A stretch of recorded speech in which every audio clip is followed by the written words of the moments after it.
Years ago, the great screen actor Jimmy Cagney was working with a young actress that was about to be fired.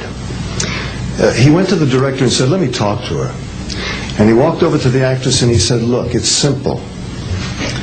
You walk in the room, you plant your feet, look me in the eye, and tell the truth." The logo of the X-Files is "The truth is out there." The truth is out there. I'm going to paraphrase. The truth is in here. You're about to hear the truth. I'm an actor. My name is John Cipher. For 7 years, I walked through the door, planted my feet, and tried to tell the truth as Chief Daniels on Hill Street Blues, as General Craig on the hit sitcom Major Dad. I was 2 years on Dynasty. You're on Knots Landing. I've done 5 afternoon soap operas, 12 Broadway shows, and 20 films. One of the Broadway shows I did was the great musical Man of La Mancha on Broadway. I was Richard Kiley's original understudy. I sang the words to dream the impossible dream, to fight the unbeatable foe, to bear with unbearable sorrow, to run where the brave dare not go. I'm here to introduce your host this morning, Dr. Stephen Greer. He's a man who is running pell-mell where the brave dare not go. He was an emergency room physician. In fact, the director of emergency medicine at a major hospital in North Carolina. 3 years ago, he sat his wife and his 4 daughters down and said, "I've been doing this part-time, running after the truth, for 7 years now. Now I'm going to do it full-time." He walked away from all that money to pursue the truth. I always think of Hamlet's great line to Horatio, "There are more things between heaven and hell than are dreamed of in your philosophy, Horatio." I'm going to introduce a man who says, there are more things between heaven and hell than any of us have accepted. And I have the witnesses and the documents to prove it. Ladies and gentlemen, Dr. Stephen Greer.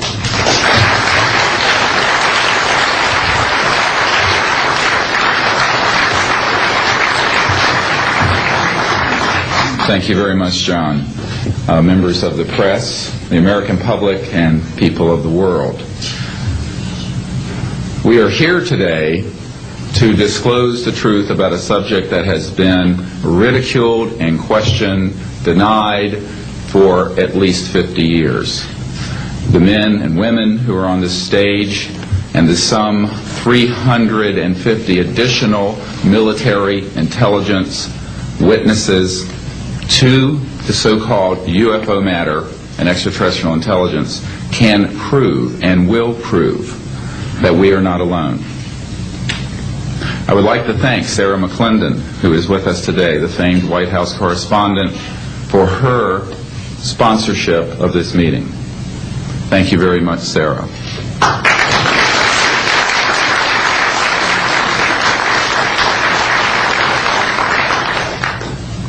In 1993, a group of military advisors to this project and I met out in the countryside in Virginia. And we decided that it was time for civilians, military, intelligence, and other people to come together to disclose the truth about the subject which is called UFOs. Since that time, I have personally briefed a sitting director of Central Intelligence, James Woolsey, President Clinton's first CIA director. I have personally briefed the head of the Defense Intelligence Agency, the head of Intelligence Joint Staff, members of the Senate Intelligence Committee, many members of Congress, members of the European leadership, the Japanese cabinet, and others. And what I have found is that none of them are surprised that this is true, but they are uniformly horrified that they have not had access to these projects. We can establish through these witnesses whom we have identified, which now number over 400, and these are people who have been inside the CIA, NSA, NRO, Air Force, Navy, Marines, Army, all divisions of the intelligence and military community, as well as corporate witnesses, contractors to the government. And these are folks who have been involved in so-called black budget or covert unacknowledged projects. These unacknowledged special access projects are taking in at least $40 to $80 billion per year. And they are sitting on technologies that can change the world forever. The reason we are coming forward now is that we are asking for the U.S. Congress and for President Bush to move towards an official inquiry and disclosure on this subject. It has the most profound implications for the human future, for the U.S. national security, and for world peace. Specifically, technologies connected to UFO and extraterrestrial vehicles, if declassified and used for peaceful energy generation and propulsion, would solve the looming energy crisis definitively, would end global warming, would correct the environmental challenges that the Earth is facing. It is also critical that we begin to debate as a society the propriety of placing weapons in space. If indeed, as we can prove, it is true that we are not alone and that space is territory which we are sharing with other civilizations, it could be a very imprudent, destabilizing thing to place weapons in space. This is not being debated because it is off the national and international radar screens. It needs to be placed on it, and we are here today to do it. We can establish through this testimony that these objects of extraterrestrial origin have been tracked on radar going thousands of miles per hour, stopping and making right-hand turns, that they use anti-gravity propulsion systems, which we have already figured out how they work in classified projects in the United States, Great Britain, and elsewhere. That these objects have landed on terra firma, at times have been disabled, and have been retrieved specifically by teams within the United States, that extraterrestrial life forms have been retrieved, and their vehicles have been taken and studied thoroughly for at least 50 years. We can prove through the testimony and documents that we will be presenting that this subject has been hidden from members of Congress and at least 2 administrations that we are aware of, presidential administrations, and that the Constitution of the United States has been subverted by the growing power of these classified projects, and that this is a danger to the national security. There is no evidence, I wish to emphasize, that these life forms from elsewhere are hostile towards us. But there is a great deal of evidence that they are concerned with our hostility. There are times when they have neutralized or rendered inert the launch capabilities of intercontinental ballistic missiles. Witnesses here today will describe those events to you. They have shown clearly that they do not want us to weaponize space, and yet we are proceeding down that dangerous path.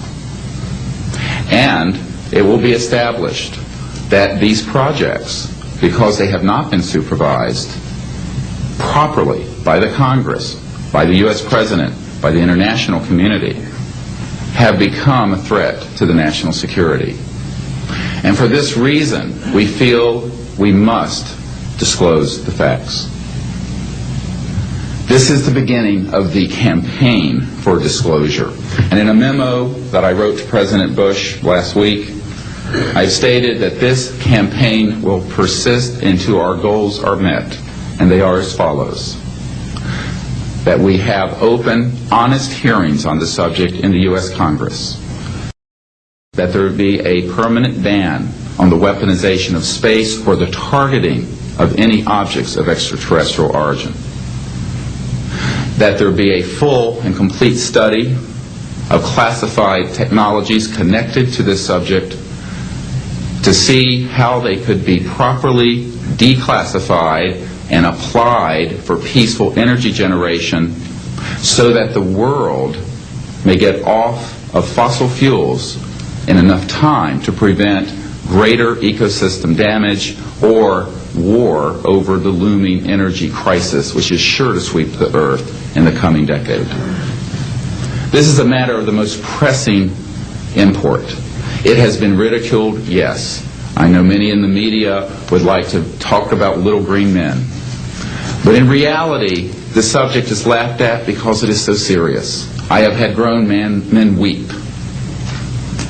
who are in the Pentagon, who are members of Congress, and who have said to me, what are we going to do? Here's what we will do.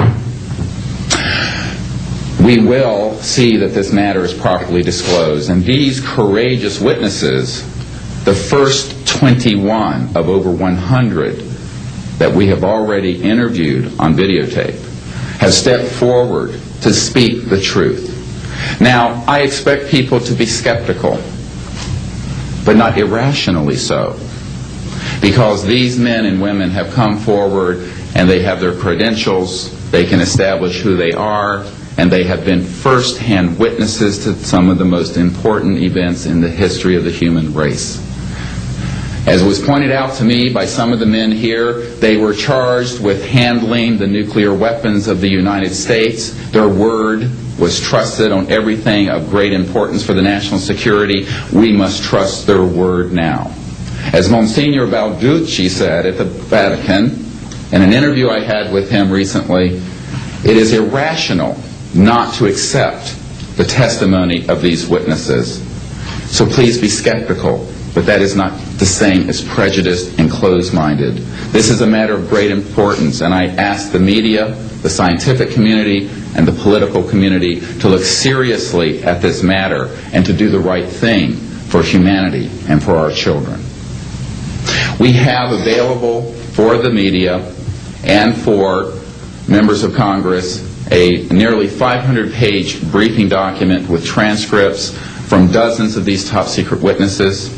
We have a 4-hour videotape summary. It's not a commercial product, I'll warn you, from this project of the 120 hours that we have in interviews so far.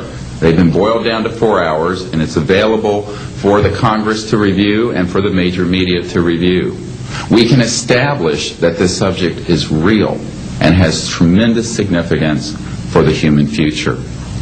I ask on all of you who are listening to contact the members of Congress that represent you and the leaders around the world and other countries and ask them to hold an honest inquiry into this subject to support a ban on weaponizing space, since we are sharing space with other life forms, and that we move quickly as a people to understanding that this is the end of the childhood of the human race. It is time for us to become mature adults in the cosmic civilizations out there. To do this, we must become a peaceful civilization, and we must look as we go into space with an intent of cooperating with other civilizations, not weaponizing that high frontier. The men and women who will speak next will do so in order, beginning on your left. They will introduce themselves. I ask for the media to refrain from questions until each witness has spoken briefly about who they are and what they have personally been involved with or witnessed in their government, military, or government-connected careers. At the end, we will have questions. All of you may ask questions for as long as we can stay here, and we will provide you with all the information that you need. So we will begin now with the first of our witnesses, Mr. John Callahan.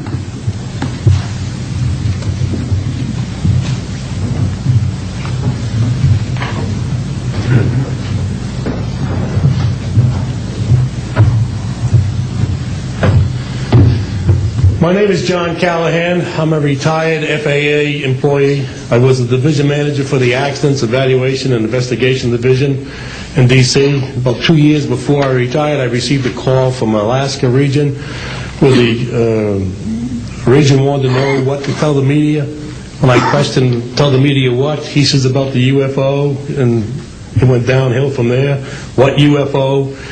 It turned out I told them what any government employee would do at that time was to tell them it's under investigation. And then I had them send all that data to the FAA's tech center in Atlantic City. The next day, my immediate boss, service director, Javi Safir, and I went to Atlantic City.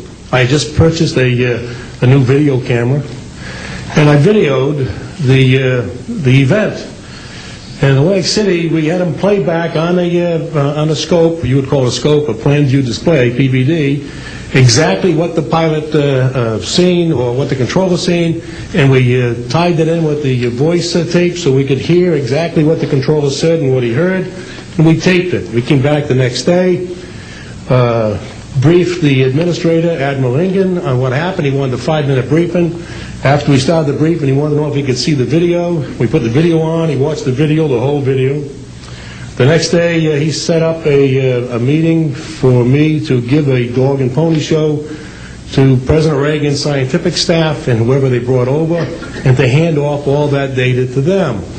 That morning in the FAA round room, it was either 9 or 10 o'clock, 3 men from Reagan's scientific staff, 3 CIA people, 3 FBI people, and I don't remember who the other guys were, along with all the FAA experts that I brought with me that could decide or talk about the hardware and the software, how it worked. We put on a dog and pony show. We let them watch the video. We had all the data there. We had all the printouts that the computer put out. They got all excited over it. When it was all done, the CIA, one of the CIA men told the people they were now sworn to secrecy, that this meeting never happened and this event never happened. When I asked him why, I thought it was probably just a stealth bomber at the time. He says, well, this is the first time that we have recorded radar data on a UFO, and these guys are going to get all excited, drooling over all this data. I said, well, you're going to tell the public about it? And he says, no, we don't tell the public about this. It would panic the public. He says, we're going to go back and study this. I said, okay. That was what he was going to do. Now, I've told this story many times, and I get sometimes funny looks from people. I have with me the voice tapes of the controllers that were involved, the FAA original tapes. See, after we handed this stuff off to the President's staff, the FAA didn't know what to do with it. We don't separate UFOs from real traffic, so it's not our problem. Okay? I have a copy of the original of the video that we took, which is rather interesting.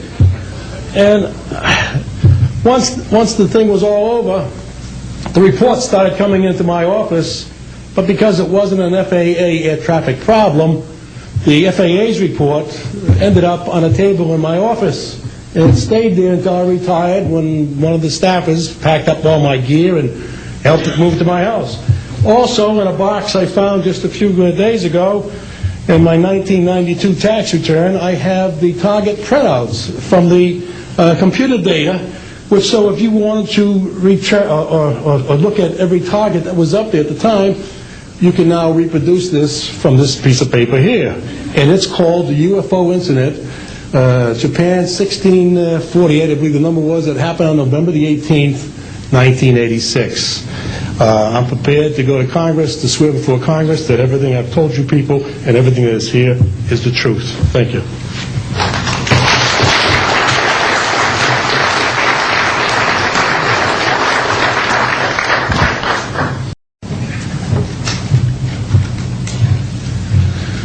Good morning.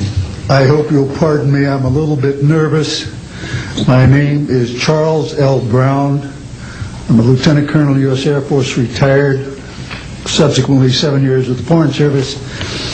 I like the name Charlie Brown, a gentleman by the name of Charles Schultz, of great talent, sort of elevated the name, if you will.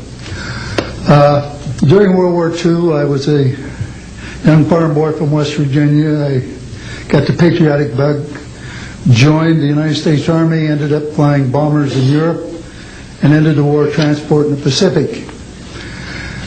Finished college in the summer, late summer of '49, recalled to active duty in the newly formed United States Air Force. I was assigned to an organization called Office of Special Investigations. The Air Force, as most of you know, was formed in 1947. OSI, as a central investigative agency for the Air Force, was formed, I think, in 1948. So everything was relatively new. Needless to say, starting in 47, UFOs were rather new. The Air Force Intelligence, or Air Technical Intelligence Center was at Wright-Patterson Air Force Base, and I had my office in a building adjacent to it.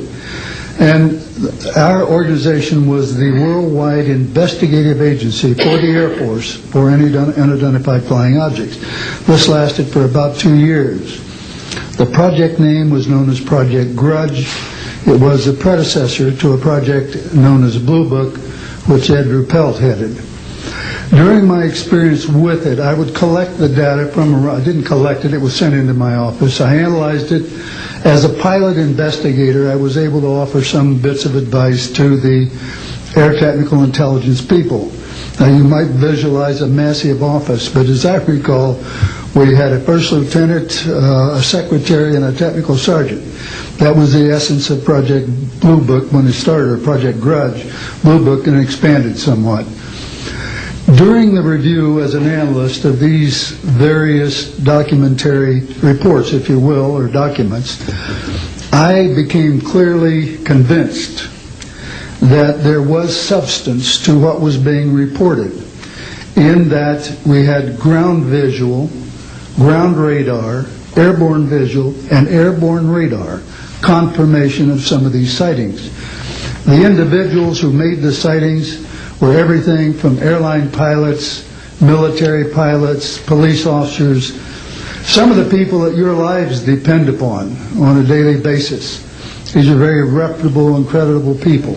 I hope that the testimony here from very credible people will convince you of that and will further Steve Greer's disclosure project, in that pressure needs to be brought to bring this to the attention not only of the Americans, but of people all over the planet. These vehicles have been seen and confirmed all over the planet. I am willing to sign a sworn statement or testify to my judgment and to what I have observed. Such things do exist. Please believe me. Please believe those who follow me. Thank you.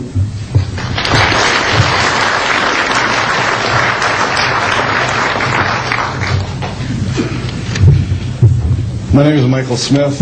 I was in the Air Force, a sergeant, from 1967 to 1973. I was aircraft control and warning operator. While I was assigned to Klamath Falls, Oregon, in early 1970, I arrived at the radar site, and they were watching a UFO on a radar that was hovering at about 80,000 feet. It sat there for about 10 minutes and then slowly descended until it dropped off the radar. It was gone for about 5-10 minutes, and then instantly reappeared at 80,000 feet, stationary. The next sweep of the radar, it was 200 miles away, stationary. And it hovered there for about 10 minutes and redid the whole cycle twice more. When I found out what you normally do when you see a UFO, I was told that you notify NORAD, you don't necessarily write anything down, you don't write anything down, and you keep it to yourself. It's a need-to-know basis only. And NORAD one night called me about later in the year to let me know as a heads up that there was a UFO coming up the California coastline.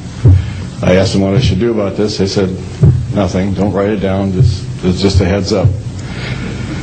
And then late 1972, while stationed at the 753rd Radar Squadron in Sault Ste. Marie, Michigan, I received a couple panicky calls from police officers who were chasing 3 UFOs from Mackinac Bridge up I-75.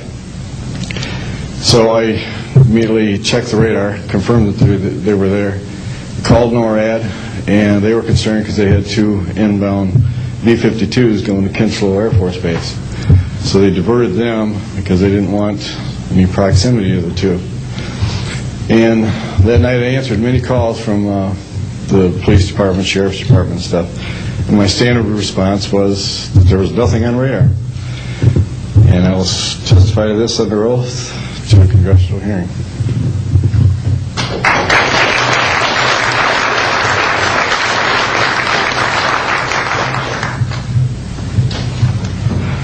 Good morning. My name is Enrique Colbeck. I am a air traffic controller. I'm sorry for my English. I'm so scared. I'm not accustomed to talk in front of a lot of people. I'm here because I'm being a witness in a voluntary way on my work. I work in Mexico City as radar controller and the International Airport of Mexico. And I'm going to give an example about this silence that we have in Mexico for several years, and this issue happens a lot of times in my country, unfortunately. For example, in March 4, 1992, we detected 15 objects west side of the Toluca airport, that is very close of our international airport at 50 miles more or less. Then July 28 of 1994, we have almost a collision or something that we can name in that way with an international flight, domestic flight of Aeromexico 129, commanded by the pilot Raimundo Cervantes Ruano, that has a trash or something about in his main landing gear in the right leg. That's occurred at night at 10:30 more or less. Then in the next week, the same year, in the same moment, the Aeromexico Flight 904 has another almost collision that was reported for the pilot Corso, the Capitan Corso, at 11:30 in the morning, and we detect that object on the radar suddenly, just for a moment. Then the next week we have a lot of sightings reported by the pilots that give us information about the weird traffic or something, bright lights and different times, and we detect some of them in that week. But in September 15 of 1994, we have a detection about 5 hours more or less on a radar and a new equipment that we believe that that equipment was working in not a good way, because it's not human that you have detection by 5 hours of the same object and apparently without movement. Well, we concur with the technical persons of radar in our country that the radar system was working well, and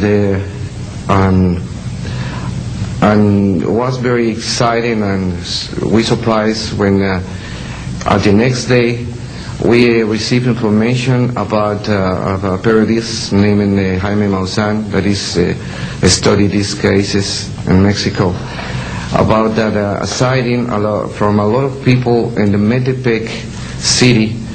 There is another point located southeast of the Toluca airport, about a sighting of the big flying saucer, apparently 50 meters of diameter, then for a lot of people, and that led the trash something in the ground. Well, next November 24 of 1994, we have on service officially our new radar system, and after that moment we have information very exactly about of these sightings at the same time with the pilots and detections. That's why I'm here, because we consider in my country that this is very dangerous. We have a lot of more cases, but I don't want to use more time in this. But it's very important that the people and the world knows these events and consider that could be very dangerous for aeronautical situation, especially in my country. I don't know why in my country that's occurs frequently, but the point is that happens, and we consider dangers, and we have only, unfortunately, one trash, but we don't want to have another more. Thank you very much, and I'm sorry for my English.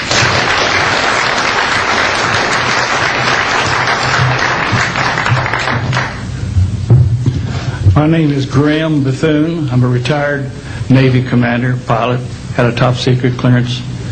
50 years ago, February the 10th, 1951, I was flying from Keflavik, Iceland to Argentia, Newfoundland.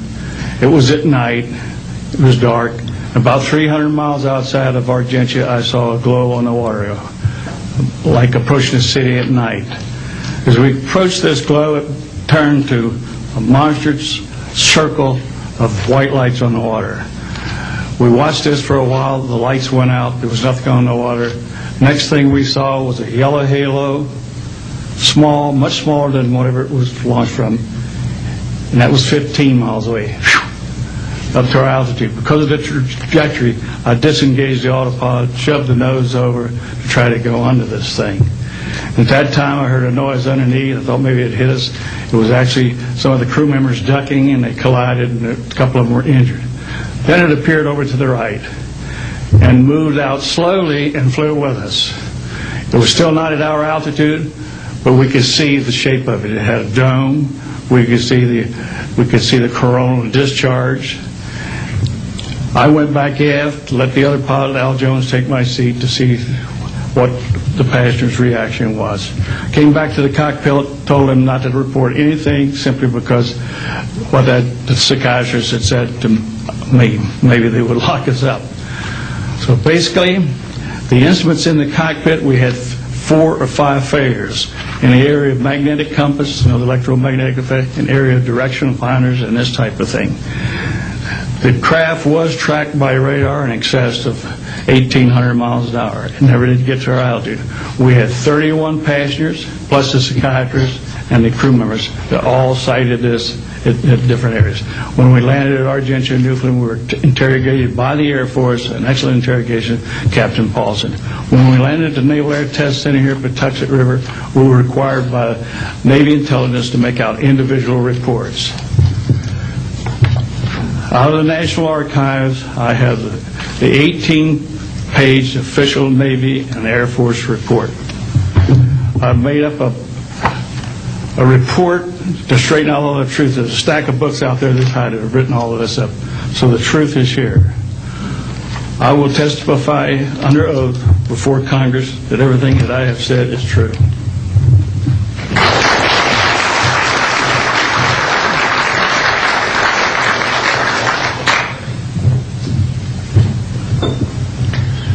My name is Dan Willis. I was in the United States Navy. I held a top secret crypto level 14 extra sensitive material handling security clearance. I worked in the code room at the Naval Communications Station in San Francisco. In 1969, I received a priority message from a ship near Alaska that was classified as secret. The ship reported emerging out of the ocean near port bow, a brightly glowing reddish-orange elliptical object, approximately 70 feet in diameter, emerged out of the water, shot into space, traveling at about 7,000 miles per hour. This was tracked on ship's radar and substantiated. Years later, I worked at the Naval Electronic Engineering Center in San Diego for 13 years. The co-worker who I worked with worked at the NORAD facility. When he first started working at the facility, he noticed objects going on the screens that track everything out in space and in the air, objects going off the scale, doing right-angle turns. When he inquired, his older supervisor advised him that, quote, it was just a visit from one of our little friends. He thought this was a little unusual. These statements are true and willing to testify under oath before Congress. Thank you.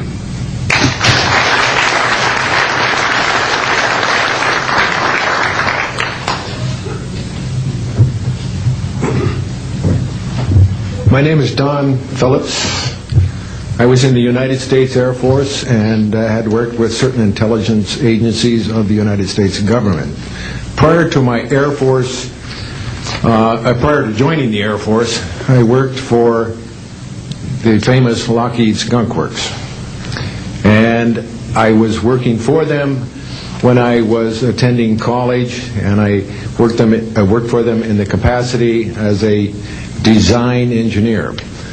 It was one of my proudest moments of my life to work with a man by the name of Kelly Johnson. A lot of you might be familiar with that. It turns out that the models of aircraft that we were building, as you know, were all classified, were in the deep black, and that I came in on the end of the U-2 project. My main project was known later as the SR-71. The SR-71 had a predecessor. It had a special model built for the CIA, and that those models were one passenger, one pilot special aircraft in order to get from one place to another very, very quickly. Now these SR-71s, as we know them, the Blackbird, are the type of aircraft that are still classified in a sense as far as the altitude that it flies at and also the speed records that it holds. I'm very proud to say that this aircraft played a big part in helping to end the Cold War. The aircraft, the predecessor aircraft, there's strong evidence to suggest that perhaps these aircraft had a different role once in the air. Each pilot, and I know a few of them, each pilot had an assignment before they took off, okay? They learned about the assignment immediately prior to takeoff, and there's strong evidence to suggest that there was a dual role in that they were monitoring some type of traffic to and from planet Earth. This can be verified at a later point. I'll jump into my military experience. My first field assignment for the United States Air Force was at Las Vegas Air Force Station, and that was my first experience with Las Vegas, and I couldn't understand why people were being so excited about going to a place such as this, but I soon found out about a year later. Nellis Air Force Base is located there. Nellis is a major training center for different types of special aircraft and fighter aircraft, one of the premier training sites for pilots all around the world. However, when I learned that my assignment was at a radar site 50 miles out of town, up near Mount Charleston, I had no idea where I'd be, so finally in the daylight I was able to find the location and reported in 1965 for duty. In 1966, early in the morning, about 1 to 2 a.m., I was staying there on base, and our barracks were at about 8,000 feet. I heard a lot of commotion. You know, at that altitude, sound carries tremendously. And I thought, well, it's early in the morning, it's summertime, and it's very warm, and maybe I should get up and take a look. I didn't really want to, but I got up and took a look, walked up to the main road up near my office, which was the commander's office. I was on the commander's staff, Lieutenant Colonel Charles Evans. And I was saying, who's making all this noise? Who's making all this noise at this time of the morning? So when I got within about 50 yards of the 4 or 5 people that were standing there, one being the chief of security, they were looking up in the air, and I said, gee, their heads are all looking at the same direction. Well, I looked up to the west, northwest, and to my amazement, there were lights flashing around the sky, moving at anywhere from what seemed like 2,400 to about 3,800 miles per hour. Now, The fact that we're taking an estimate from a distance, we figured, well, this is quite something. However, we continue to watch these darting lights go across the sky and stop, absolutely stop, come to a dead stop, and reverse in an acute angle their direction, and then proceed on in they were traveling so fast that you could almost see a pattern left by, if you are computer people, when you move a mouse real quick across the screen, you see a little bit of a tail. Well, that's exactly the way these 6 or 7 craft worked. After 5 minutes of watching these things, they all seemed to group up to the west-northwest. Okay? They started to come in on a circle. But what I would like to point out is that where they were putting on their display in the north-northwest sky, just directly east of that is what is known as Area 51. Area 51 is a AEC name, okay? Atomic Energy Commission. That was the old name for Atomic Energy Commission. We knew it as the Groom Lake Flight Test Facility in the Air Force. And it was where we tested our aircraft after we got the prototype made from the Skunk Works. So here are these, let's get back to the circle in the sky. What they did was coalesce and started rotating in a circle, and then they disappeared. Well, I thought, gee, this is something that we have to keep quiet, and that was verified by the Chief of Security. But we waited there and talked over for a little bit, and it seemed like, I think it was an hour. Then came the radar people from the scopes, which were at 10,000 plus feet, came down for their dinner at 2 o'clock in the morning. And the first person off the bus was a good friend of mine, Anthony Kesar. He said, he was white as a sheet, and he says, did you see that? Yeah, we all said, yeah, it was a nice display. What a show. And he says, we documented them on radar. And he says, we didn't give them clearance.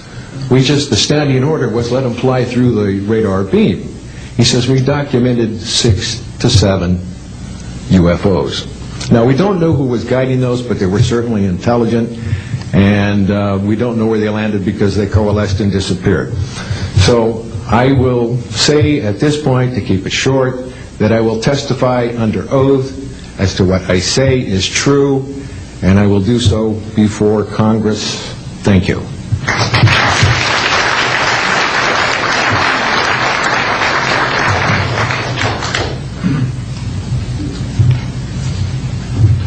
My name is Robert Solis. Contrary to what it says on the card, I was not a lieutenant colonel in the Air Force. I was in the Air Force active duty after I graduated from the Air Force Academy in 1964 until 1971, and separated as a captain. In March of 1967, I was stationed at Malmstrom Air Force Base, Montana, as a missile launch officer, Minuteman missiles. On an early morning of March 16th, 1967, I got a call from my security guard, primary security guard upstairs. We had about 6, as I recall, flight security airmen upstairs. I was downstairs 60 feet underground in a capsule, monitoring and controlling 10 nuclear-tipped Minuteman missiles. I got a call that morning that they were seeing strange lights flying in the sky. I disregarded that call. Told them to call me when something more significant happened. I got another call subsequent to that call, and this time it was a more intense tone in the guard's voice. It was clearly very frightened. He said there was a bright, glowing red object hovering outside the front gate. It was oval-shaped. He had all the other guards out there with their weapons drawn. Right after that call, I woke up my commander, who was on a rest period, Fred Mywald, a retired colonel now, and told him about the phone calls. As I was telling him about the phone calls, my weapons started going down, one after the other. They went into a no-go condition, what we call a no-go condition. They were unlaunchable. We lost somewhere between 6 and 8 weapons that morning. Within minutes of having received that second phone call of a UFO hovering outside the front gate. Again that morning, after reporting it to the command post, we were informed that a very similar incident happened at Echo Flight. I was at Oscar Flight. They lost all 10 of their weapons under similar circumstances, very similar circumstances, where UFOs were sighted over the launch facilities. They had maintenance crews and security crews out there that had spent the night, and they were reporting UFOs over those sites. And the commander of that flight was Eric Carlson. He also separated as a captain, and the deputy commander was Walt Fiegel, retired as a lieutenant colonel. We have those witnesses that I just mentioned, the names I just mentioned, have spoken of this event before, and they will back up this story. We also have documentation that I received through FOA requests from the Air Force outlining the Echo Flight incident, and including in that documentation a reference to UFOs. We have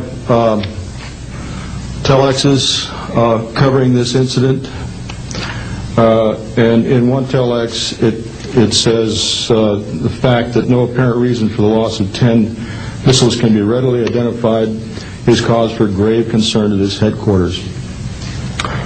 This was from SAC headquarters. So we've got those telexes. I've got about 12 witnesses that will verify parts of this story, including of a man who investigated the incident afterwards for the Air Force, and you'll hear a little bit more about that from the next witness. And also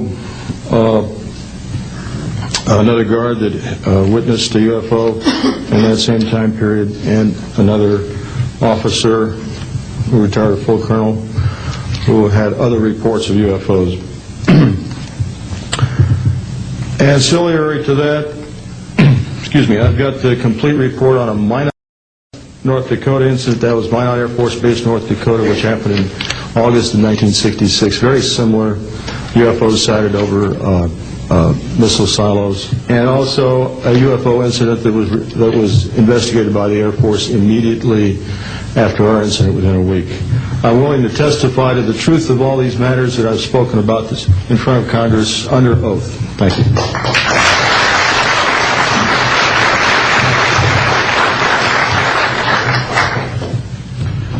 Good morning. My name is Dwayne Arneson. I served 26 years as a communication electronics officer in the U.S. Air Force, all over the world, including Vietnam. I was lucky to be selected to be commander of 3 different units in the Air Force. I held the top secret SCI TK clearance, and for those who know, it is slightly above top secret. I retired in 1986 as a colonel at Wright-Patterson Air Force Base in Ohio. I would like to relate about 3 different experiences, if you will, that relate to UFOs. As a young lieutenant over in Germany, Ramstein Air Base, Germany, back in the early 60s, I was in charge of the cryptographic center. I had a top secret crypto clearance at that time, and I can clearly recall seeing a message that went through my crypto center which said that a UFO had crashed on the island of Spitsbergen, Norway, and the team of scientists were coming to investigate it. Going forward to the 1967 time frame, I was assigned to the 28th Air Division at Great Falls, Montana, and I was the officer in charge of the communications center there. Also, I was a top secret control officer for the division. I had a crypto account. I was an account custodian, and I also passed out nuclear launch authenticators. During that time, I can recall seeing a message come through that communications center which said, basically what Bob was just got through talking about, is that a UFO was seen near the missile silos and the missiles were deactivated. Coincidentally, The person that Boeing sent to investigate the particular missile conditions, if you will, what made them shut down, was my first manager at Boeing, Mr. Bob Kaminsky, who has since passed away.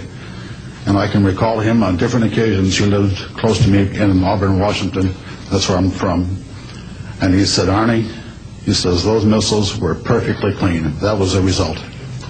So then one last incident concerned when I was as a commander of the unit in Great Falls, or in Castle Air Force Station, Maine. I had contacts with the security police at Loring Air Force Base, and they told about UFOs that were seen near the nuclear weapon storage areas on Loring Air Force Base. And I'd be glad to testify to Congress that this is absolutely the truth. Thank you.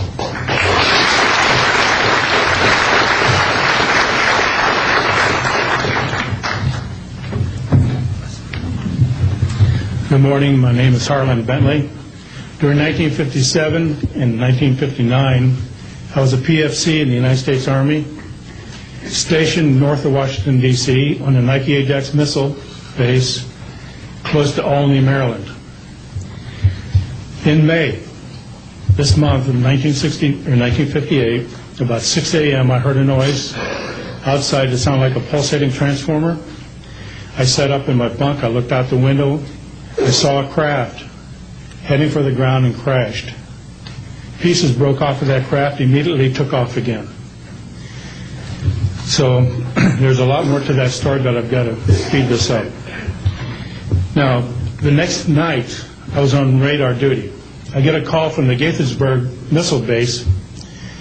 He says, hey, I got 12 to 15 UFOs outside, 50 to 100 feet above me. So I asked him, I said, what does it sound like? He took his head mic off, held it out the van window, and said, here. And the same sound I heard the previous morning, except a lot more of them. So my radar was on standby, so I immediately turned it on and got the blip just outside the ground clutter. I marked it on my radar screen. And then for a few minutes later, all of a sudden they took off. As they took off, the sweep came around, hit the blip. When it came around, it hit it again. That blip was 2/3 away off my radar scope. In order to get that far at a constant velocity was 17,000 miles an hour. That was my first incident. 10 years later, by this time I received a Bachelor of Science degree in electrical engineering, and I was working in California. Now, I'm sorry that all I can say is I was somewhere in California working on a classified project that had nothing to do with my experience that I had there. As I was working, and it was like 2 or 3 in the morning, California time, I heard a Houston astronaut communication link, comlink. I didn't pay much attention to it until I heard the word bogey. Of course, my ears picked up immediately. An unidentified flying object of some sort, whether it's a craft, meteorite, or whatever, was on a collision course with that module going to loop around the moon. So basically, I listened for some time, and then I stopped and went back to work. And then I heard, there they go. In the astronaut world, for some of you may or may not know this, there's a term called green turtle. And it used to be, I don't know if it is today or not, but it used to be is you're not allowed to use profanity over the net. And the first person that does that, whoever hears it first and says green turtle, that astronaut's got to buy that man and his entire family a dinner at the most expensive place at Cape Canaveral. Well, to end this real quick, one of them said, damn, they went off, the UFOs took off. He says, damn, that's fast. And somebody yelled, green turtle. And then he said another word, a synonym to crap. And then somebody else yelled, green turtle. And you could see him grit his teeth, because now he had to buy 2 expensive meals. And my particular experience, I will testify before Congress if necessary. and explain exactly what happened. Thank you.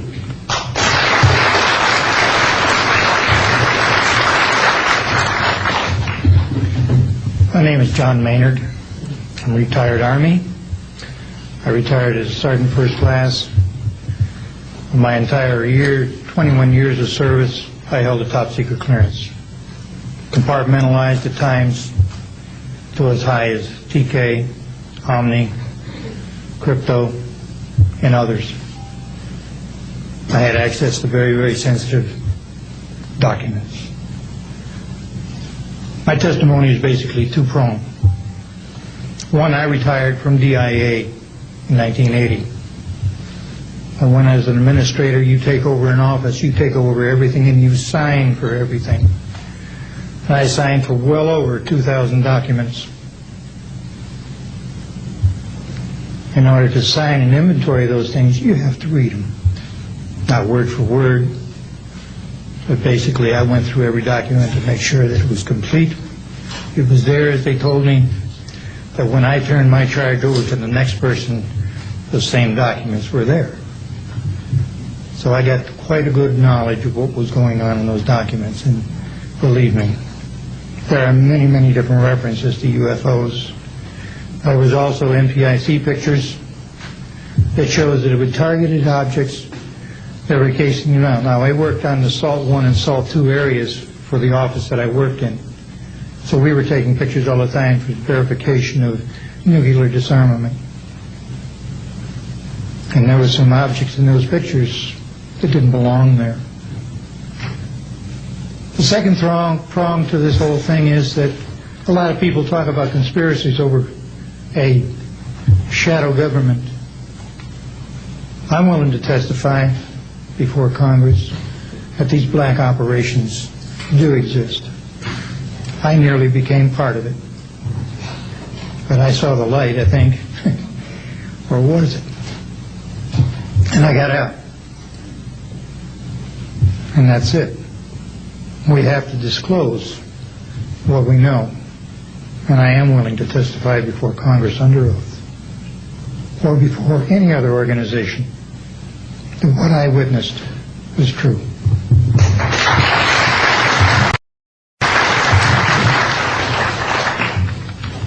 Good morning. My name is Carl Wolf, and I was a precision electronics photographic repairman with a top secret crypto clearance in the United States Air Force. I was stationed at Langley Air Force Base in Virginia. In 1965, in mid-1965, I was loaned to the Lunar Orbiter Project at NASA on Langley Field. Dr. Colley was in charge of that project. They had problems with a piece of electronic equipment that was bottlenecking their production of photographs. I went to the facility, and when I walked into the facility, there were scientists from all over the world. I was stunned, actually, to see people at a NASA project from all over the world. It didn't make any sense to me initially. I was taken into the laboratory where the equipment was malfunctioning. I couldn't repair it in the dark. I asked to have it removed. A airman second class was in the dark room at that time. I was also an airman second class. I was interested in how the whole process functioned, how the data got from the lunar orbiter to the laboratory. I asked the young man if he described the process to me. He did. About 30 minutes into the process, he said to me, in a very distressed way, by the way, we've discovered a base on the backside of the moon. And then he proceeded to put photographs down in front of me, and clearly in these photographs were structures, mushroom-shaped buildings, spherical buildings, and towers. And at that point I was very concerned because I knew we were working in compartmentalized security. He had breached security, and I was actually frightened at that moment. And I did not question him any further. And a few moments later, someone did come into the room. I worked there for 3 more days, and I remember going home and naively thinking, I can't wait to hear about this on the evening news. And here it is, more than 30 years later, and I hope we hear about it tonight. And I will testify under oath before Congress that what I'm saying is the truth.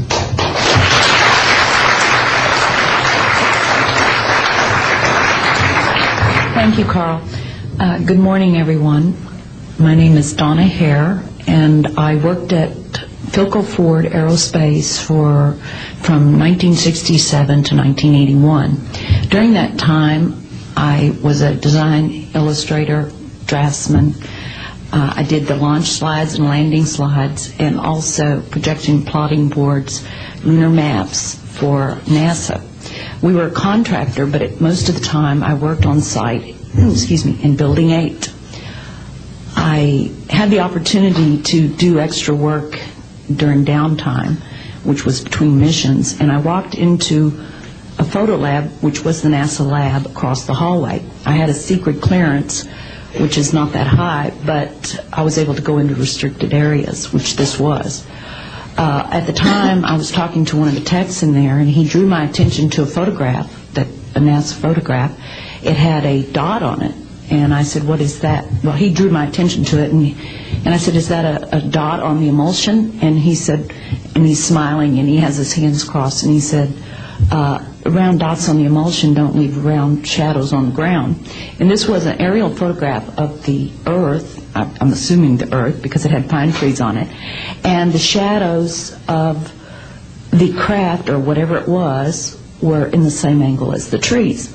And by its very nature, UFO, and I wanted to clarify that to a gentleman that was talking to me, means unidentified. So I did not know what this was. But I realized at this point that it's very secret, that it was kept secret, because I asked him, "What are you going to do with this piece of information?" And he said, "We always airbrush these out before we sell them to the public." So they're pesky little creatures appearing on this photograph they wanted to get rid of. After that, I decided I would ask questions to other people that work there. And I found that I had to ask them away from the site and not on site. A guard told me that he was asked to burn some photographs and not to look at them. And there was another guard guarding him, who was in green fatigues, watching him burn the photographs. And he said he was too tempted. He looked at one, and it was a picture of a UFO, and he was very descriptive. I can go into that later with anyone. He immediately was hit in the head, and he had a big gash in his forehead. He was knocked out, and he's terrified, so he would have to be protected. Another incident, I knew someone in quarantine with the Apollo astronauts.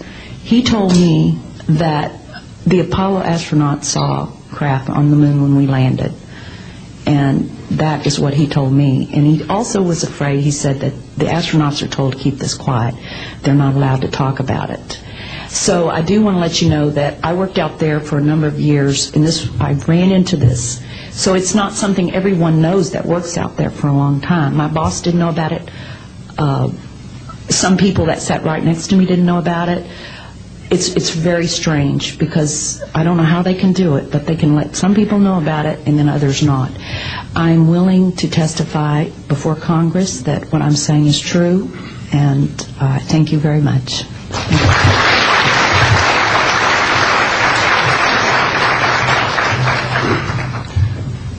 Good morning, ladies and gentlemen, and members of the press. My name is Larry Warren.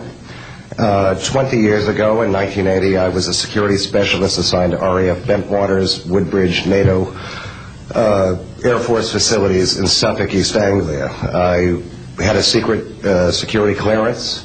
I guarded our backline nuclear weapons that were stored there at the time, without the knowledge of the people of Great Britain. I went through a portion of a 3-night UFO event where objects made incursions over our WSA, fired pencil-thin beams of light into them, and adversely affected the ordnance, possibly. These objects were on the ground on 2 different nights. Potentially there was another life form seen. This is an unpopular truth. These events were of extreme defense significance to not only Her Majesty's government, but this government as well, and they are still shrouded in secrecy. They are very complex, they are very vast. This is more about a human rights issue than just a UFO issue. 20 years ago, this room would be empty. I see a turn in history. This is history in motion, but unfortunately it's history with the security classification. I would be more than honored to swear under oath that I experienced what I did, I saw what I saw, These events produced not only, after numerous denials by this government, a memo by Lieutenant Colonel Charles Holt, our deputy base commander, which reads like science fiction. It also produced, years later, an on-site audio tape he made as these objects performed their feats and did what they did and violated airspace. These events are of extreme defense significance. I hope my brothers in arms that went through these events will be given immunity at some point and be able to join us here. It is an honor to share the stage with all of these people. And I think for all our children, my son Dennis, God bless you, son, we can change the world. You're heroes for being here also, and I will testify in front of Congress if asked to. God bless. Thank you.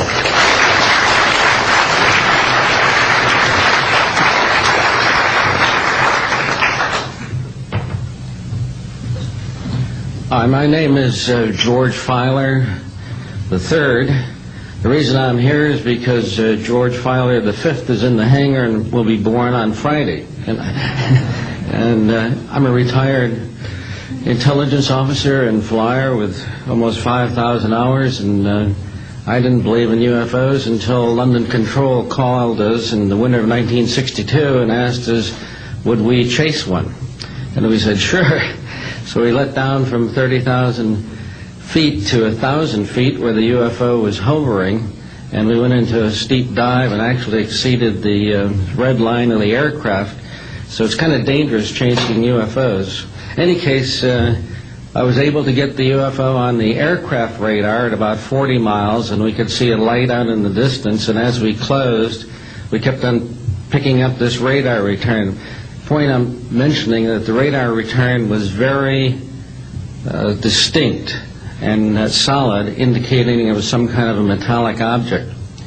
We got about a mile from the UFO, and it kind of lit up in the sky and went off into space, very similar to what the shuttle looks like when it takes off. Later on, I was working in intelligence. In Vietnam, I briefed General Brown about UFOs. When I was in 21st Air Force, McGuire Air Force Base, briefed General Glau about a UFO over Tehran, Iran in 1976. That two F-4s from the Iranian Air Force had taken off and tried to intercept the UFO, and when they turned on their fire control systems, they immediately went on. All the electrical systems went out. The planes had to return to base. This was particularly significant because it was also picked up on satellite. In 1978, on January 18th, I was going into the base. Every morning I did the briefing to the general staff, and I noticed that there are some lights off in the distance at the end of the runway there. And when I got into the command post, the senior master sergeant in charge said that there had been UFOs in the pattern all night. They're on radar. The tower had seen them. They gotten aircraft reports and so on. And that one had landed or crashed at Fort Dix. Fort Dix and McGuire are right together. And this is kind of like the Roswell of the East. But in any case, an alien had come off the craft and had been shot by a military policeman, and apparently was wounded and was heading for McGuire. So for whatever reason, the aliens liked the Air Force better than the Army, perhaps because they're shooting at them. But in any case, our security police went out there and found him on the end of the runway dead. And they asked me to brief the general staff, General Tom Sadler, and at the 8 o'clock stand-up briefing, and I said, I don't think I want to do this. You know, the general doesn't have a good sense of humor, and I'm not sure I believe this. So I did some checking, called the 438th command post, and everybody had pretty much the same story. And at 8 o'clock that morning, just before I went on, was going to brief this, and I was very worried about it. They said, don't brief it, that it's too hot, so to speak. That's pretty much my story, and I'm prepared to tell the story in front of Congress, and it is the truth. Now, because of this, I've stayed interested in UFOs, and I'm the Eastern Director of the Mutual UFO Network. And between the National Reporting Center and Peter Davenport and the MUFON, we get 100 reports a week on average of people from all over the United States that see these things regularly. And if you start checking, they're out there and they're low, and people are seeing them all the time. And these are highly qualified people, all of whom essentially give us the reports by email. Thank you.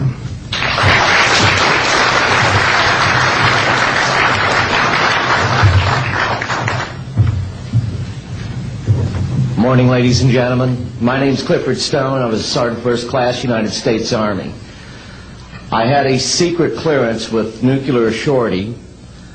I could get the clearance that I needed to do whatever it was that was necessary for me to do at the time on special operations when I was called in on those. What I'm referring to here is that I was involved in situations where we actually did recoveries of crashed saucers, for lack of a better term, debris thereof. There were bodies that were involved with some of these crashes, also some were alive. While we were doing all this, we were telling the American public there was nothing to it. We were telling the world there was nothing to it. I'd like to go into detail on some of the cases, about the nuts and bolts cases right here, but I will be available if you have any questions concerning my involvement in this. You can talk to Dr. Greer to arrange for me to get to talk to you. But the whole situation is, we've set back, we've told the American people that there's no such thing as UFOs. I've been involved where we have recovered these objects. We know them to be of extraterrestrials. In 1969, I had an event that happened to me while I was stationed at Fort Lee, Virginia. We went to Indiantown Gap, Pennsylvania. That would be my first exposure to any time that we would be recovering an unidentified flying object. When we went there, we already had people that was already in the facility. We were a backup team, which was supposed to be NBC, because there was supposed to be some nuclear materials that was on board this craft. Later on, most people involved were to be told that there was nothing on board it. It was nothing more than just a crash of one of our aircraft. I know better, because I was one of the people that approached it with a Geiger counter to get surface readings. I was the first person to go ahead and see that there were bodies on it. That would be the first of approximately 12 events. UFO crashes are not events that take place every day. They're rare. I know we're not alone in the universe. I know that the absence of evidence is not evidence of absence. It's evidence that has been denied to the American people.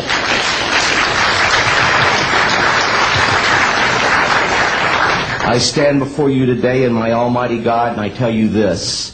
If Congress calls me in and says, will you testify in detail what you know, I stand here today prepared and ready to do just that. Governments must never lie to the people for no reason. Thank you.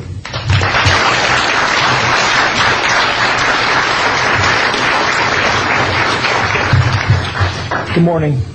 My name is Mark McCandlish, and for the last 21 years I have worked as a conceptual artist for a variety of defense contractors. I've been involved in conceptual artwork of the production thereof for Rockwell on the X-30 program, and also on the high-step program. That's spelled HYSTP, means hypersonic testbed program. During the course of my career, I've twice had a secret security clearance. In 1967, while my father was stationed at Westover Air Force Base, the headquarters for 8th Air Force Strategic Air Command, I witnessed and watched through a telescope a UFO which hovered over a nuclear weapons storage facility for approximately 10 minutes and then departed with an acceleration approaching a bullet leaving a rifle barrel. In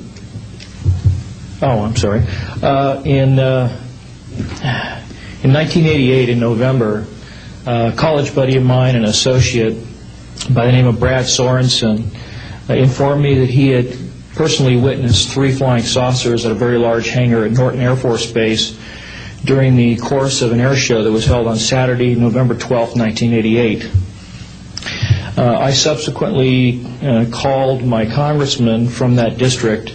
I called his office. This was Congressman George E. Brown, Jr., who at the time was the chairman of the Congressional Committee on Space Science and Advanced Technology, I naturally assumed that since this presentation that Brad talked about was for top military brass and certain congressional individuals, that his office must have coordinated this with the local Air Force Office of Public Affairs. A male staff member in Congressman Brown's office not only confirmed the exhibit, but the fact that there were 3 discs at that exhibit. These discs were hovering off the floor without any visible means of support. They were referred to as alien reproduction vehicles, also nicknamed the flux liner because they used high voltage electricity. Let's see. To keep things short, this is a diagram that I made based on a sketch that Brad Sorensen did for me in rough form shortly after he had his sighting, and subsequently cleaned that drawing up and made it much more accurate. And that's the drawing that Dr. Greer is holding there now. Later on, I obtained photographs that were taken in 1967 by a military pilot, Harvey Williams, flying a C-47 for the Air Force at 12,000 feet, approximately 25 miles southwest of Provo, Utah. This particular vehicle matches the so-called ARV in all proportions and respects in terms of the detail of the shape of the craft. And this was photographed, as I say, in June or July of June of 1967.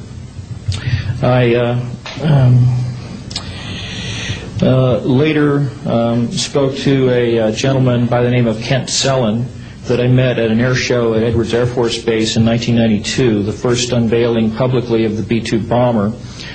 He indicated to me that in 1973, when he was a crew chief working on experimental aircraft at Edwards Air Force Base, that he had unintentionally wandered into an area where there was a classified aircraft, namely the ARV. He described it in detail, and he added other details to the account concerning the configuration and the operation of the vehicle that Brad Sorensen was not aware of.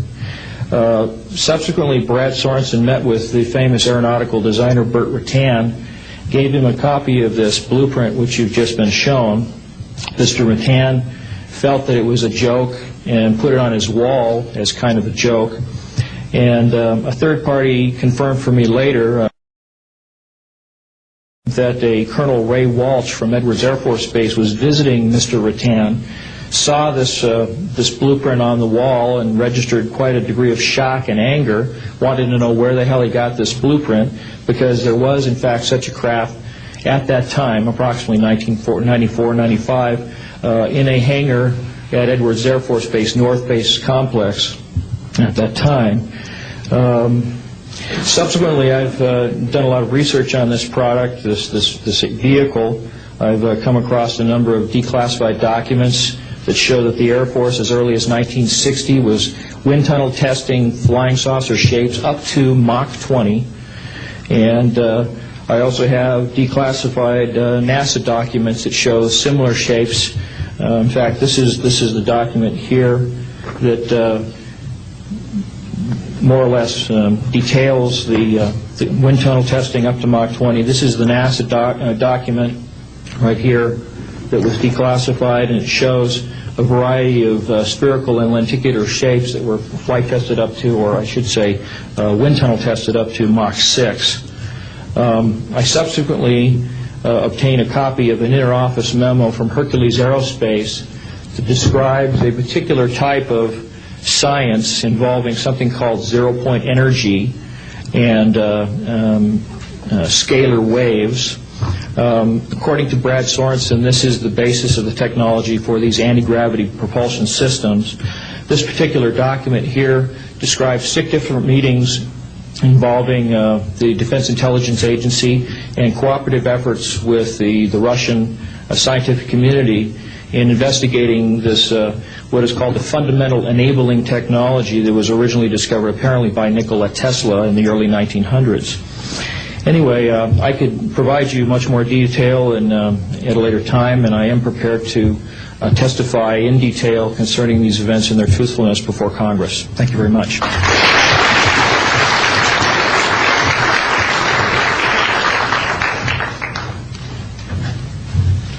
Good morning. My name is Daniel Sheehan. I'm an attorney and serving as general counsel to the Disclosure Project. I'm a 1967 graduate of Harvard College in American Government Studies and Constitutional Law, and a graduate of Harvard Law School. And I served as general counsel and one of the co-counsel for the New York Times in the Pentagon Papers case, and was involved in briefing and arguing the case in front of the United States Supreme Court, giving permission to the New York Times to publish the classified documents, the 47 volumes of the Pentagon Papers. Subsequent to that time, I served as special counsel to the office of F. Lee Bailey as one of the trial counsels when we represented James McCord in the Watergate burglary, and got Mr. McCord to write the letter to Judge Sirica to reveal the Watergate burglars' relationship to the plumbers unit in the White House at that time. Subsequent to my service in that case, I went back to Harvard to the Divinity School to study Judeo-Christian social ethics and public policy. Did my master's work and PhD work there, and became general counsel for the United States Jesuit headquarters in Washington, D.C., assigned to the National Social Ministries Office and their Public Policy Office. It was there in 1977 that I was contacted by Ms. Marcia Smith, who was the director of the Science and Technology Division of the Congressional Research Service. She asked to meet with me, and I met with her, and she informed me that President Carter, upon taking office in January of 1977, held a meeting with then the Director of Central Intelligence, who was George Bush Sr., and demanded that the Director of Central Intelligence turn over to the President the classified information about unidentified flying objects and the information that was in the possession of the United States intelligence community concerning the existence of extraterrestrial intelligence. This information was refused to the President of the United States by the Director of Central Intelligence, George Bush Sr. The Director insisted that the President, in order to have access to this information, needed to have clearance to contact the Congressional Research Service, to contact the United States House of Representatives Science and Technology Division, to have them undertake a process to declassify this information, because the DCI suspected that the President was preparing to reveal this information to the American public. The Congressional Research Service Science and Technology Division, under the directorship of Marcia Smith, was contacted by the House Science and Technology Committee and instructed to undertake a major investigation of the existence of extraterrestrial intelligence and the relationship of the UFO phenomenon to this. I was contacted by Ms. Smith and asked, in my capacity as general counsel to the United States Jesuit headquarters, National Social Ministry Office, to see if we could obtain access to the Vatican Library, to obtain the information that the Vatican had with regard to extraterrestrial intelligence and the phenomenon of the UFOs. I pursued that with the permission of Father William J. Davis, the director of the National Office, and we were refused access as the United States Jesuit order to the information in the possession of the Vatican Library. When I reported this to Ms. Smith, she then later subsequently asked me to participate in a project which I can go into some detail during the question and answer period or later to individuals, pursuant to which I was given access to, as a special consultant to the United States Library of Congress Congressional Research Service, to the classified portions of the Blue Book project of the Air Force. At that point, it was in 1977, approximately May of 1977, I went to the Madison building of the United States Library of Congress. There was no one in the building at that time. It was brand new. I was directed to a basement office where there were two guards at the door and a third sitting at the table who took my identification, verified that I'd been designated as a special consultant to the Congressional Research Service of the United States Library of Congress, and was admitted to the room. I thereupon found photographs, some dozen photographs, of what is unquestionably an unidentified flying object on the ground that had crashed and plowed a furrow in a field of snow, and it was embedded in an embankment. There were United States Air Force personnel surrounding this craft, taking photographs of the craft. And one of the photographs, I could see that there were some symbols on the side of the craft. And so I proceeded through the photographs and found a close-up photograph of these symbols. I'd been instructed that I was to take no notes and had to leave my briefcase and all my identification outside of this room, but I had brought with me a yellow pad.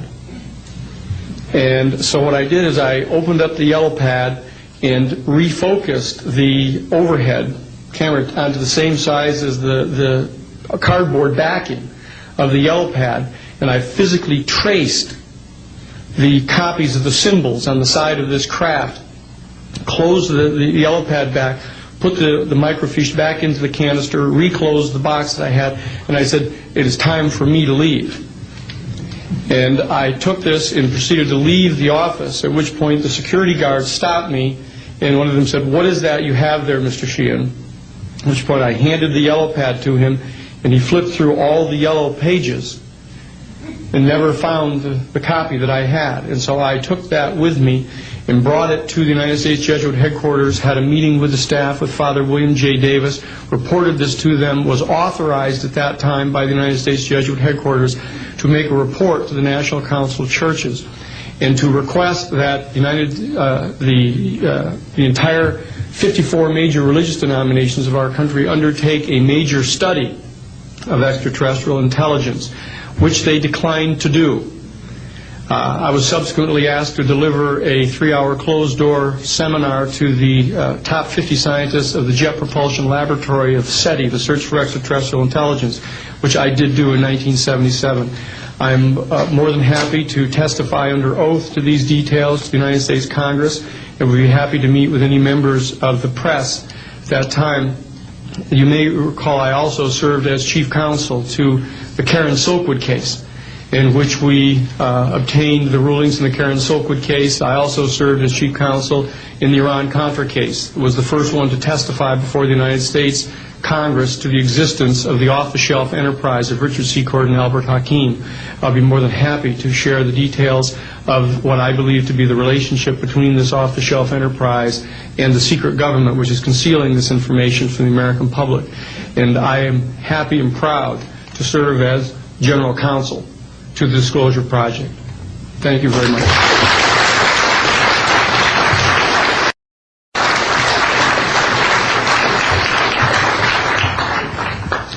Good morning. My name is Carol Rosen. In 1974, after being a 6th grade school teacher, I was introduced to the late Dr. Wernher von Braun, in the U.S. the father of rocketry. In my first meeting with him, during that first 3.5 hours, he said to me, Carol, you will stop the weaponization of space. And I said, teachers don't stop until June. He said, no, you have to understand, this is February. And we have to prevent the weaponization of space because there is a lie being told to everyone that the weaponization of space is now first being based upon the evil empire, the Russians. There are many enemies, he said, against whom we're going to build this space-based weapon system, the first of whom was the Russians, which was existing at that time. Then there would be terrorists. Then there would be third world countries. Now we call them rogue nations or nations of concern. Then there would be asteroids. And then he would repeat to me over and over, and the last card would be the extraterrestrial threat. Well, at the time, I kind of laughed when he said asteroids, and when he said extraterrestrials, I knew I wasn't going to deal with that subject. And now we hear on the news just today, this week, that they've slid in another enemy. Only this time we're going to protect our satellites. In other words, we have to have some reason to spend these trillions, to waste these dollars on a space-based weapon system, and they're all lies. This is a system, he told me, that would never protect anyone. Even back then, he talked about suitcase bombs. He talked about chemical, viral, bacterial, biological warfare, that these space-based weapons would never protect us against. And then he told me that, in fact, if you travel around the world, which I did after he died in 1977, I met with people in over 100 countries who were friends. They didn't want to build space-based weapons. I became a space and missile defense consultant. And I worked with people around the world. I became an advisor to the People's Republic of China. They don't want to build a space-based weapon system. And he told me back then that they didn't. He said, go to Russia. They're considered to be the enemy. I got on a plane by myself. When I got to Russia, I had a list of people that I had read out of the newspaper. Chernenko was in office then. He was the only one I didn't get a chance to meet. They introduced me to everyone when I got there.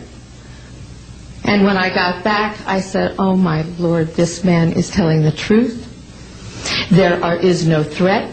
And I've been waiting until this day for 27 years, and I'm expecting the spin to happen, because he also explained to me that as a military strategist, as a person who worked on the MX missile, which I did later, he said, you will find that there is going to be a spin to find some enemy against whom we have to build space-based weapons. And now we should expect the spin, because he said part of the formula for the intelligence community is if they might have a weapon, then we have to consider that they do have these weapons. So now they do have these weapons, so now we have to build these weapon systems. And that's the formula, except that it's all based on a lie. And we have witnesses here today that have shown you that these extraterrestrial beings, that these craft that have come here are now not UFOs, they're identified flying objects, and we know that they have beings in them. And we have witnesses here who have told you that they can shut down our missile silos, they can stop a rocket going into space that's a test. We have witnesses here who have worked in the classified departments who have the courage to come forward here to support what Wernher von Braun told me back in 1974 to 77. And I will testify before the Congress that when I founded the Institute for Security and Cooperation in Outer Space, which I shut down a few years ago because I didn't believe we had a chance with this huge, integrated around the world, complex weapon system, that we had any chance at all of transforming that war industry into a space industry that could provide benefits, like Dr. Greer has said, of global warming. We can end that situation of that problem. We can end the energy crisis. We can build now non-polluting technologies. Wernher von Braun used to tell me that we could have cars back then that drove around off the ground. He described this to me on beams so that we have no pollution on this planet. And we can solve the problems of the people that are urgent and potential, and the other animals and the other cultures on Earth and in space. And we can end the arms race without dislocating the industry jobs, without disrupting the economy, by transforming, Wernher von Braun told me, the war industry into a global cooperative space industry that will provide, he said, finally, more jobs and profits on this planet than during any hot or cold wartime, more products and services that can be applied directly to solving the problems of this planet. And we can have a whole planet now that lives in peace on Earth, with all the cultures on Earth, and with all the extraterrestrial cultures in space. And these are words that Wernher von Braun told me in 1974, and I will testify before the Congress under oath about everything I have said and more. Thank you.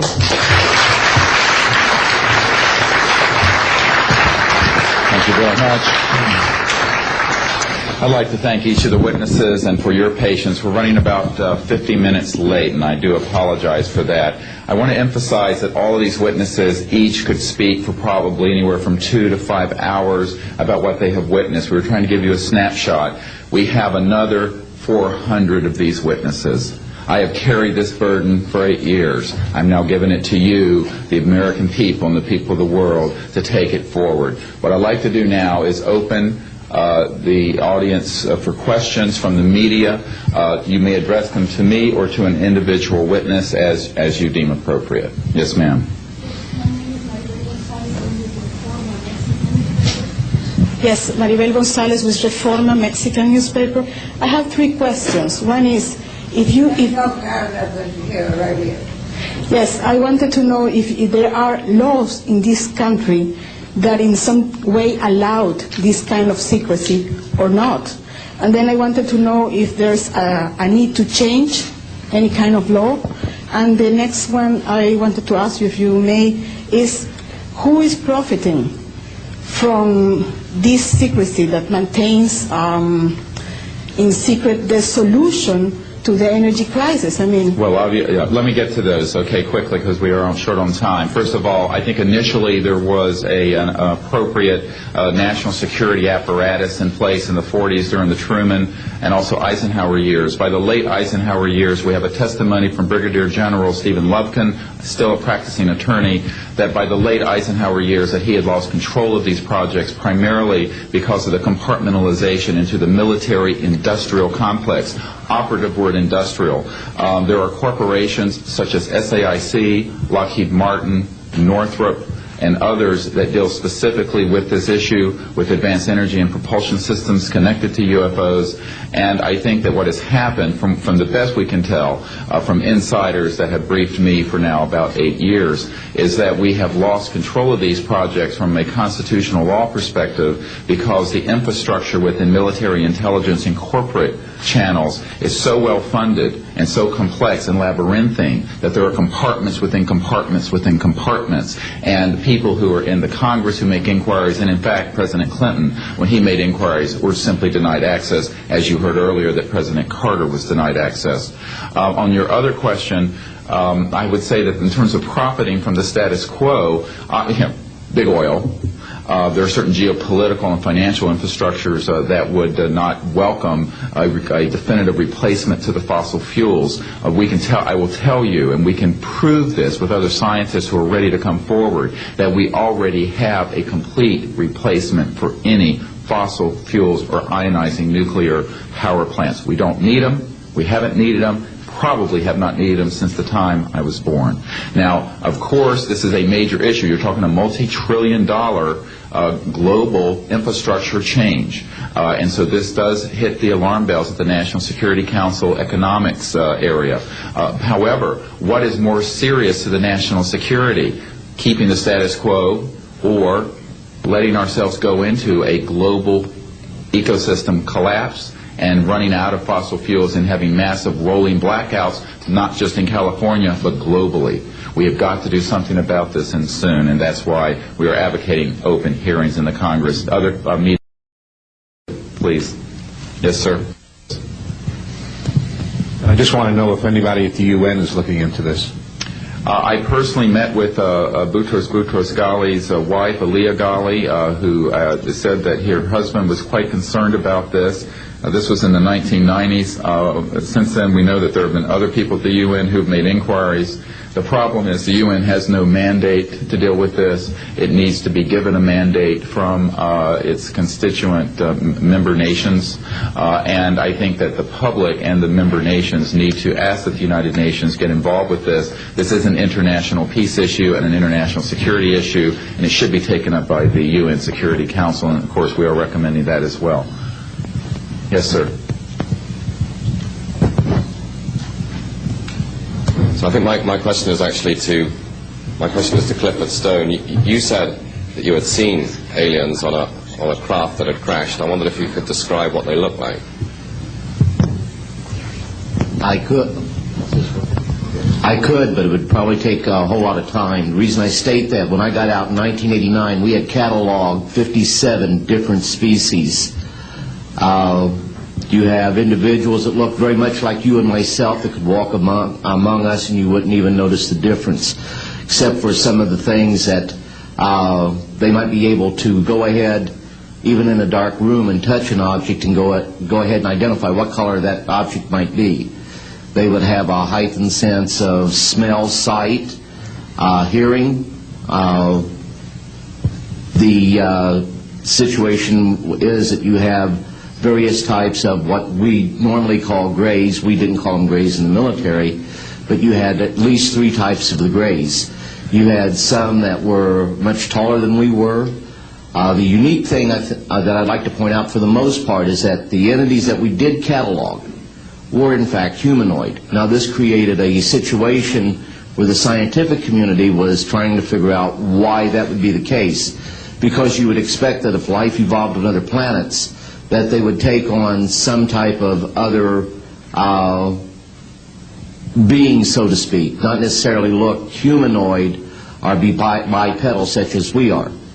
But apparently we got quite a few of the species out there that are humanoid in appearance, and that creates a question that yet has to be answered by science. Yes, and as I call on you, please state the news agency that you were with. Yes, ma'am. Deanne Davis with United Press International. Could you please address the vehicle that there was a drawing displayed of? Why would this vehicle be on display at an air show? What is the power source that you are asserting is going to be so very useful? And how can you determine that this vehicle is not something that is being developed, by a government agency? In fact, I think that was the testimony. This is an alien reproduction vehicle, and just to be clear, this means that it is based on advanced anti-gravity and zero-point energy propulsion systems. Those are the propulsion systems. They are being manufactured by a consortium of companies that include Lockheed Martin, Northrop, SAIC, and other corporations. They do have superluminal capacity, in other words, faster than the speed of light capacity. I think Mr. McCandlish and other witnesses that he's identified could go into more of the technical physics of it. I'm just a country doctor from Virginia, I tell people. I mean, really. And but this is actually what is the reason it's called alien reproduction vehicle, is that it's based on the study of extraterrestrial vehicles, but it is manufactured by human military intelligence, aerospace contracting arrangements. And this is very important. It means that we, Homo sapiens, have the ability to access this so-called zero-point field of energy, which is the ambient field of energy from which all matter and energy is fluxing, and can access that energy and generate all the power we need to run this planet without fossil fuels or pollution. Do you have any direct evidence, though, that this, we're talking about the same government that so appropriately named a snooper program Carnivore. So just because it's named the alien reproduction vehicle, considering the history and the questions that have been existing for such a long time about flying saucers, do you know, is there any direct reason to believe that this is actually derived from technology? Any of the witnesses who can attest to that? And how would this, a propulsion system, a rocket engine doesn't necessarily translate into electricity. Can you elaborate on that? Well, the first part of your question, I would say that the testimony of witnesses we have, some of whom are here, others that are not here, but they're in the briefing materials, is that we have studied specifically extraterrestrial vehicles which have been retrieved. The breakthroughs in that research have led to applications that have led to the building of this and similar anti-gravity devices. And that, in fact, this can be proven in open testimony before Congress, and that is exactly what we are calling for. We have the witnesses to establish this, and they also have the documents and the specific details of the propulsion systems. But this is not a jet internal combustion system at all. It is actually kicked in by a type of electric power source, and it then accesses this ambient zero-point energy field that is responsible for all matter and energy existing, and by special configurations and what have you, it causes a cancellation of mass inertia and an anti-gravity effect. And this is a complex technical discussion which is probably beyond the scope of this conference, but we have materials in the briefing document that we can provide you with references to people who have studied the anti-gravity effect as far back as certainly the 1950s. We have one witness who says that his family was connected to the RAND Corporation, and that by the mid-1950s that more money had been spent on anti-gravity propulsion systems than the totality of the Manhattan Project. So yes, we can establish those elements. Other questions? Thank you. My name is Murray Felcher. I publish a newsletter downstairs here called the Washington Remote Sensing Letter that deals with reconnaissance and surveillance of the Earth from space. My question is this. Since 1972, with the launch of Landsat 1, And now with the launch of commercial space imagery, there are some archived, I would say, upwards of 35 million photographs of the Earth from space. And not one of them has shown a flying saucer. Are you suggesting that these have been airbrushed out? We're suggesting that there is a system before the public gets hold of anything that's off of a government-connected satellite. There is a compartmented operation that does indeed sanitize them from this type of evidence. And I think the testimony of the gentleman who was with the Defense Intelligence Agency, Mr. Maynard, Ms. Hare, and others would substantiate that. We have other witnesses who have been involved in projects where such items have been sanitized out. It could also be that if you did a thorough search, you might find a few that slipped through. We obviously haven't had the research dollars to go through all the millions of images that are cataloged to look for them, but we do know there's been a very thorough sanitizing of this. And people should not be naive about the extent to which covert programs using billions of our tax dollars have been able to effectively hide this. This is one of the sort of myths of both the media and the public. It's sort of a Pollyanna myth that we live in a society where such things could not be done. In fact, they are done, and we can prove that they have been done. Prior proceedings here, and I'm wondering how your screening process went. Can you tell us a little bit about your satisfaction level for that? Well, I'm very satisfied that these are genuine and good people who are speaking truthfully. Out of 400 people that I'm dealing with, not 20 times this number have I been told, yeah, I'm an emergency doctor. Let me say something. People come into the emergency department with flank pain, riding on a stretcher. What have they got? A kidney stone, right? Yeah, well, some of them go into the bathroom, prick their finger, and squeeze blood into the water, the urine sample, to show that they have blood in their urine so they can get a narcotic injection. Now, have I been scammed as an emergency doctor? Because, I'm bright enough to kind of know when I'm being scammed. But have I occasionally? Yeah. Is it possible? It's possible. Is it likely? No. And here's what's more important. You don't not treat or accept the testimony or the history of every patient that comes in with flank pain and assume that they're lying just because you've been scammed once or twice. This field, you make a very good point, is filled with hoaxes and scams and what have you. It doesn't mean, however, that all of it is. And in fact, what we're saying after 8 years of research, we have found the documents, the top secret witnesses, the insiders willing to testify under oath before Congress that this is true. This field, you make a very good point, is filled with hoaxes and scams and what have you. It doesn't mean, however, that all of it is. And in fact, what we're saying after 8 years of research, we have found the documents, the top secret witnesses, the insiders willing to testify under oath before Congress that this is true. Now, here's another key point. Some of the people who are in this witness pool, Mr. Sheehan, myself, and a couple of other attorneys, are members of state licensed professions. And what that means is that if we are perpetrating a hoax, we will lose our license to practice medicine, we will lose our license to practice law, because we'll be perpetrating a hoax upon the public.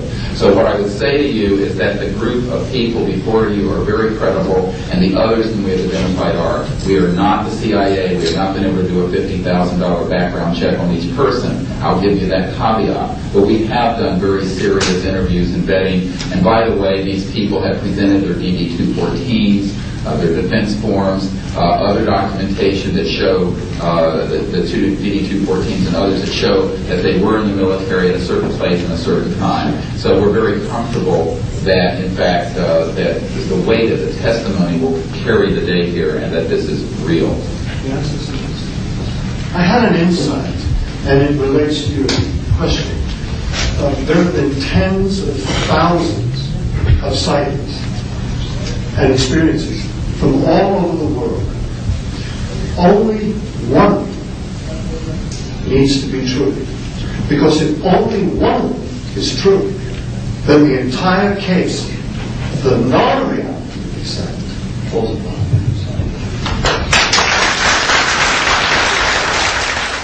Such evidence out of the public domain, yes.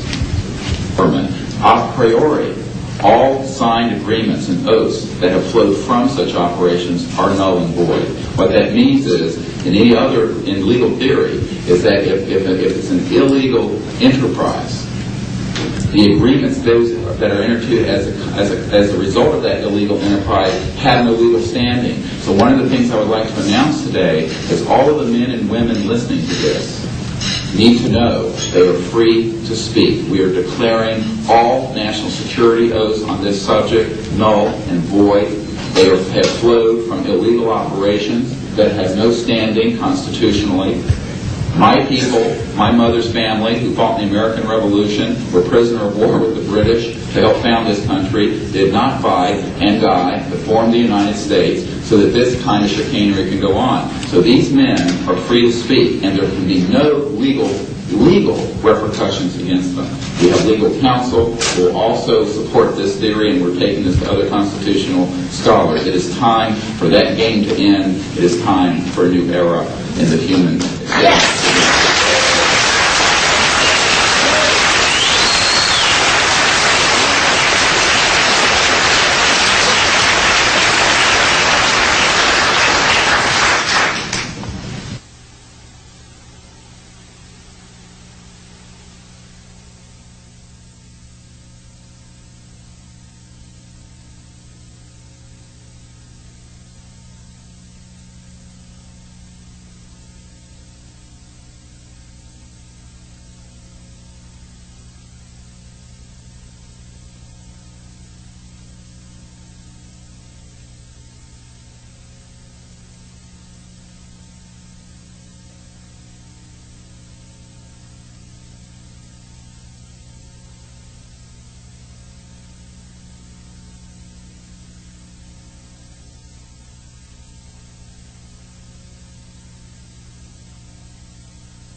Occasion has also escaped the oversight of the President. We know for a fact that this has happened. I personally briefed President Clinton's first CIA director on this. I was informed that they had no access to these projects, although they knew they existed.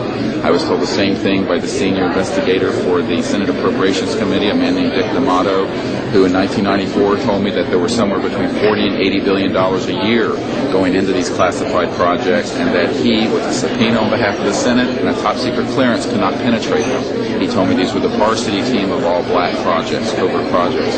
So this is really serious stuff, and it brings into question have we gone down the road that Eisenhower warned us about a little too far when he said, beware of the military-industrial complex, that it can escape the checks and balances of our democracy. And I think on this particular issue, it in fact has, and it's time for the Congress to represent the people in this regard and to reassert its oversight of these projects. One last question. When you talk about putting the checks and balances back into place, talk about the passion of these people, if you would.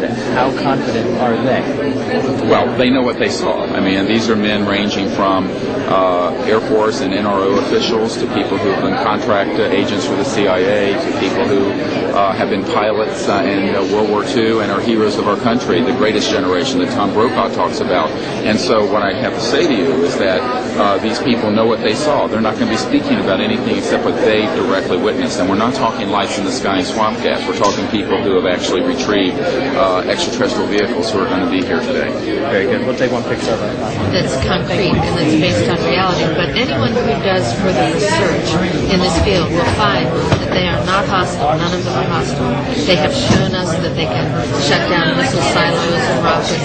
They have not destroyed us, and they've been here for tens of thousands of years. We know of 50 years worth, more or less, of secrets. We know of major... And the fact is... What about this hybrid breeding program that keeps being referred to? Well, again, we're not dealing with these kinds of things. We are dealing with credentialed, unimpeachable witnesses here. who have worked in projects. We're not dealing with that. We're dealing with what we know. What we know is that these are not hostile entities. I don't know how to explain this to you, except that people here are all still here. The world is still here. And they have shown us what their technology is capable of doing. And you can yet imagine, and you can hear from witnesses who've worked in fields of re-engineering, back engineering, what kinds of technologies can come out of this to literally save people from the suffering that's going on right now. I don't doubt the possibility of that. Yes, and that's what this disclosure is about. It isn't about these other kinds of stories that you have no proof of and nobody does. And the fact is, we have fear of what we're saying. Well, they have removed these artifacts. Well, again, we're not going to deal with this kind of story, and a lot of that is manufactured also. That's the truth. So what we're dealing with here is concrete evidence, documents, people who've been working in the industry, naval military industry, complex intelligence. I worked in the MX missile, and I was if I went public with that whole story. So you can imagine.